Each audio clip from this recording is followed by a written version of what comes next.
Right, so welcome back to a video, right? It seems like it's been a while, and as you can hear by the boominess, we're not quite set up, and I feel a bit overexposed, and I haven't clicked to make it maths and that, but you know what, we'll make do, and this should work. So here we are. We've got something going on here. We've got a parabola. So there's our parabola. Ooh, bit of a wonky parabola, which is given by this equation here. Right, so we used to parabolas minus a third x squared. It's a sad parabola, all of those things. And then we're given this straight line. Let's highlight our straight line. Here it is, g. And we're told that g of x equals minus 1. Now, I think we're kind of more used to seeing this. Let's just see. Okay, so we're more used to seeing that as like y equals minus 1. That's going to make sense. Y equals minus 1. That's that one there. And as I said, we got our parabola f over here. So now let's see what we need to find out. And I think it's useful just orienting ourselves on the graph first. And there we are. So we've got the wonky parabola in the straight line, and it looks like there's a rectangle inside. So this green rectangle, I think it deserves to be like, ooh, like something like that, right? So there's our rectangle, and we're going to do something with that. Okay, state the coordinates of Q, R, and T in terms of P. So in other words, our answers are still going to have P's in them. So let's go point by point. Maybe we start with point R. I guess, yeah, why not R? Hey? So we got R, and I'm going to write here, that's there, and I'm just going to write R over here, so maybe we can see it here as well. So R, the Y value is not too bad, right? What's the Y value of R? Well, it's the same as this y value, because look, it's the same kind of below the x-axis, so that will also be minus 1. Okay, what about its x value? Now, if you can't see what its x value is, then let's just think of this point here. Well, the x value, not quite sure actually, because there, but wait a second. This distance here, let's do it like this. This distance over here, from there to there, from this bit here, hopefully you can see, that's P across. Now, this thing here is, rectangle, and the rectangle must be cut in half by the y-axis because it's got that parabola. So let's just see, what are we saying there? Let's just do a bit of scribble space here. Well, we've got a parabola over here. Now, this is the turning point of that parabola. So if we cut that parabola in half, well, it acts as a line of symmetry, or an axis of symmetry. So like this part is the same distance away as that point. This part is the same distance as that. So if that distance is P, this distance is also P. So therefore, armed with that knowledge, if that's P, then this distance over here should surely also be P. So therefore, this coordinate must be minus P.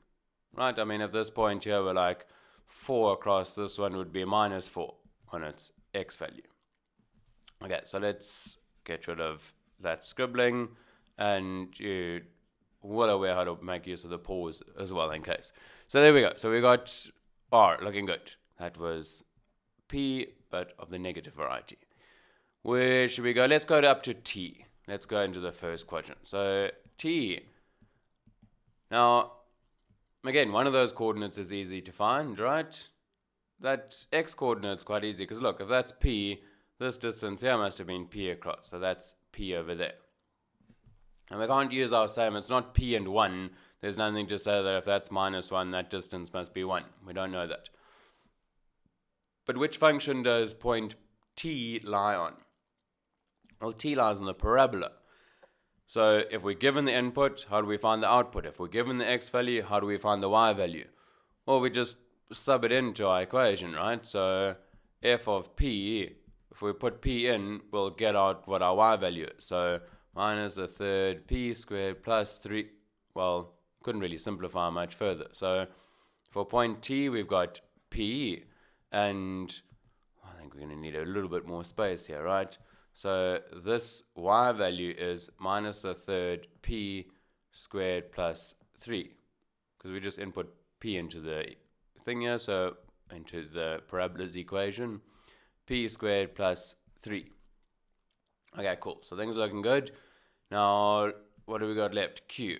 So in Q, let's do that.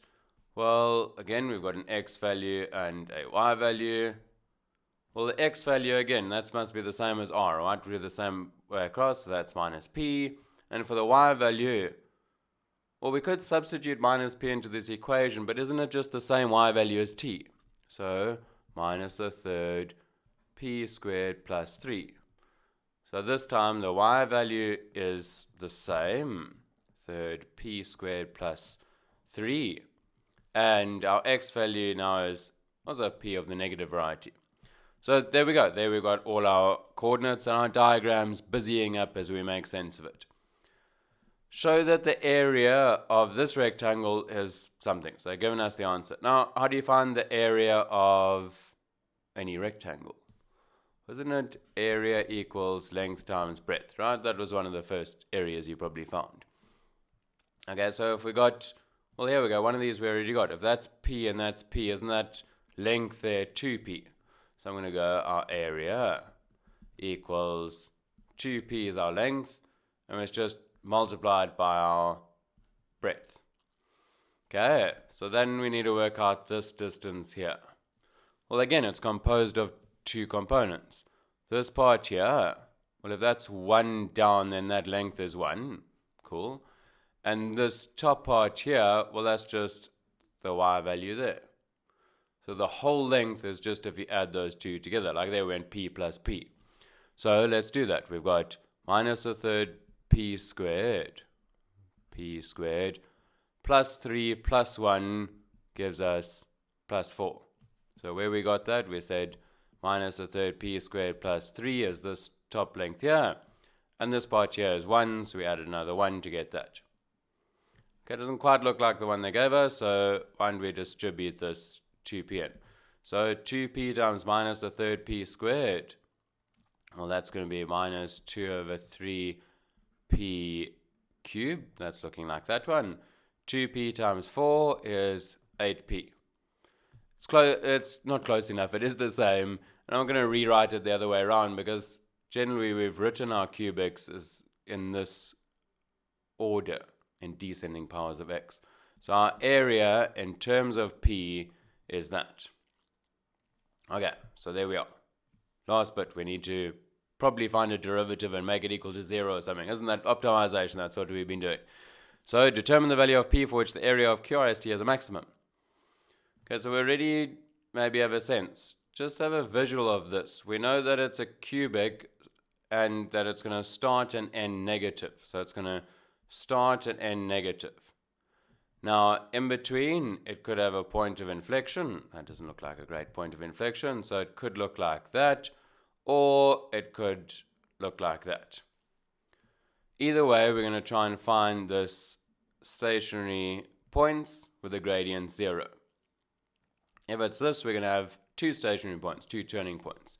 And as I said, I'm just following on what we've done before. We found the derivative, so minus 2 over 3p cubed, well, looks like the 3's cancel, minus 2p squared, seem about right, plus 8. And then we just made the derivative equal to 0, and that was our answer. And then we kind of just double-checked in case, but we kind of trusted that that was going to be our answer. So we said 0 equals minus 2p squared plus 8, quadratic, and we solved. Now I'm going to keep to the same way we've been solving, which is divide through by where we can, common factor, so that's p squared minus 4. 0 equals difference of 2 squares, p plus 2, p minus 2. So we got p equals negative 2 or p equals 2. Now we could either look to our cubic or just look back and say, is p going to be positive or negative? If p is on this side, so it's on the positive side, p must be positive, so that must be our value of p, not that one. And from there, a further question might have been, hence determine the actual area of that rectangle, determine the dimensions, but let's leave it there because we'll just sub it back in and find that, and we've done that. The important bit was we found the derivative and made it equal to 0, and there it is. parting shot. Let's check that at least is concave down at that point. And remember how we found concavity? We said, let's find the second derivative. So if our first derivative is minus 2p squared plus 8, then it's minus 4p, and we can substitute this in. So our second derivative of 2 minus 4 times 2, and that gives us minus 8. Negative means that it's concave down, which matches. So at least feels like we found a maximum. If that were positive, we would have found a minimum. So that's it. Enjoy. There are a few questions to do, some exercises. Just take note that for question 7.1, use the answer. Don't use this answer. I don't want you to try and find the values of A, B, C, and K. We want to get into our optimization, not finding equations of parabolas. You do need to know how to do that, but our focus here is on the optimization. So use that and go for it. And remember, the answers are there. And for previous questions, you've got all these nice worked out solutions as well. So go for it there and enjoy. And I don't know the buttons, but make it maths, right? Make it maths.